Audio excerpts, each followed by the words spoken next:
ملتان 3 جون 2022 deputy commissioner Tahir وٹو نے کہا کہ ضلع انتظامیہ نے مہنگائی روکنے کے لیے سخت اقدامات کا فیصلہ کیا ہے۔ اس سلسلے میں ڈپٹی کمشنر طاہر وٹو نے مجسٹریٹ کو ریٹ کنٹرول کرنے کا الٹیمیٹم دے دیا اور کہا کہ زرخیز اندوز اور کرانہ فروشوں کو حوالات کی سیر کرائی جائے۔ ڈپٹی کمشنر نے بتایا کہ ناقص کارکردگی کے حامل پرائس کنٹرول مجسٹریٹ ضلع برتری کے لیے تیار رہیں، کیونکہ عوام کو ہر صورت ریلیف دینا ہوگا۔ ان خیالات کا اظہار انہوں نے گزشتہ روز پرائس کنٹرول مجسٹریٹ کے اجلاس کی صدارت کرتے ہوئے کیا۔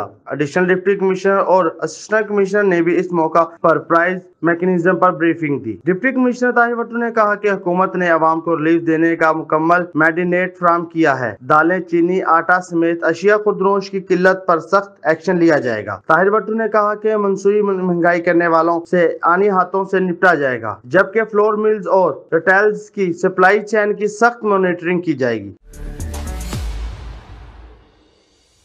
پہلے دیکھتے